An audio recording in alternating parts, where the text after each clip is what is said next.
అండి అందరికీ welcome to Swathi food blogs. ఈరోజు నిమ్మకాయ పులిహోర ఎలా చేయాలో చూపిస్తానండి. చాలా ఈజీగా సింపుల్గా ఫాస్ట్గా చేసుకోవచ్చండి. దానికి కావాల్సిన రైస్ నేను 2 గ్లాసెస్ తీసుకున్నాను. అది ముందే ఆరబెట్టి పెట్టుకున్నానండి. రైస్ అంతా ఆరబెట్టుకోవాలి. ఫ్యాన్ కింద పెట్టేసి ఆరబెట్టుకోండి. మనకు కావాల్సినవి పసుపు, ఉప్పు, కొత్తిమీర, నిమ్మకాయలు 4 తీసుకొని జ్యూస్ తీసి పెట్టుకున్నానండి. జీడిపప్పు, జీలకర్ర, ఆవాలు, 4 పచ్చిమిర్చి, కరివేపాకు. ఇప్పుడు ఎలా చేయాలో ప్రాసెస్ చూడండి. ఇప్పుడు ప్యాన్ వేడైపోయిందండి. స్టవ్ ఆన్ చేసుకొని ప్యాన్ పెట్టుకోండి. ఇప్పుడు తాలింపుకు సరిపడా ఆయిల్ వేసుకోండి.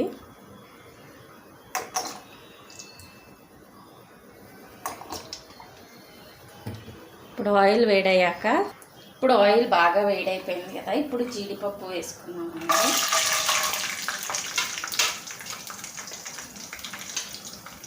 జీడిపప్పు తినని వాళ్ళు ఉంటే వాళ్ళు పల్లీలు కూడా వేసుకోవచ్చండి.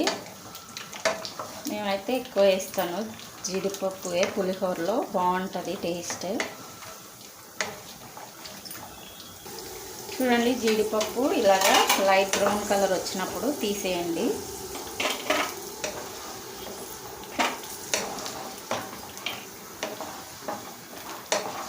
చాలా టేస్టీగా ఉంటుందండి జీడిపప్పు వేసుకుంటే. ఒకసారి ఇలాగ ట్రై చేసి చూడండి. చూడండి, ఇప్పుడు ఇందులోకి ఆవాలు, మీరు రైస్ ఎంత పెట్టుకుంటున్నారో దాన్ని బట్టి వేసుకోవాలండి. నేను 2 గ్లాసెస్ కాబట్టి ఆవాలు, జీలకర్ర, వెండిమిర్చి మర్చిపోయానండి, వెండిమిర్చి కూడా వేసుకోవాలి. ఇదిగోండి 4 పచ్చిమిర్చి ఇలా కట్ చేసుకోవాలి. స్ట్రైట్ కట్ చేసుకొని వేసుకోండి. ఇప్పుడు వెండిమిర్చి వేసేస్తున్నానండి.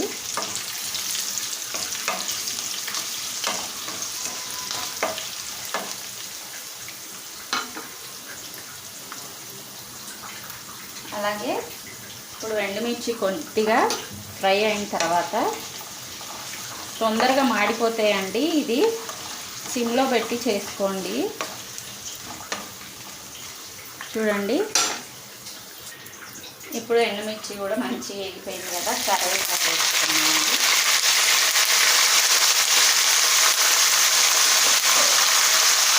అలాగే కొత్తిమీర,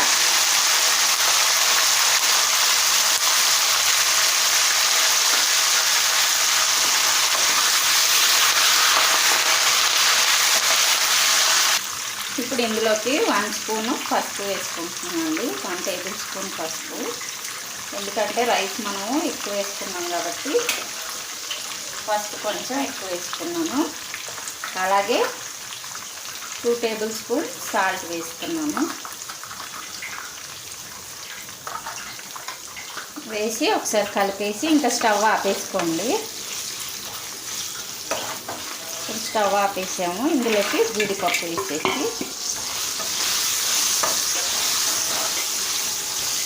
ఒకసారి మంచిగా కలుపుకోవాలండి. ఇప్పుడు ఈ రైస్ ఉంది కదండి, ఈ రైస్లోకి మనం తాలింపు వేసుకున్నదంతా వేసేద్దాం.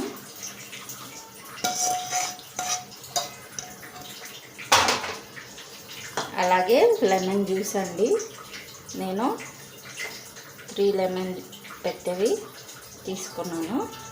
ఇప్పుడు వీటన్నిటిని మంచిగా కలిపేసుకున్నామండి. ఇదిగోండి, ఇలాగ కలిపేసుకున్నాం మంచిగా. మన పులిహోర రెడీ. ఇప్పుడు కొత్తిమీర వేసేసుకోండి లాస్ట్లో కొద్దిగా. ఆల్రెడీ ఫస్ట్ కొంచెం వేసాం కదండి, లాస్ట్లో కొంచెం వేయండి. చాలా టేస్టీగా ఉంటుందండి. ఎమ్మీ అయిన రెసిపీ, సింపుల్గా చేసుకోవచ్చు మీ అందరి కోసం. మీ కనుక ఈ రెసిపీ నచ్చినట్లయితే లైక్ చేయండి, షేర్ చేయండి, కామెంట్ చేయండి. అలాగే సబ్స్క్రైబ్ చేయడం మర్చిపోకండి. మరిన్ని వీడియోస్తో మీ ముందుంటానండి. థ్యాంక్ యూ ఫర్ వాచింగ్ అండి. బాయ్.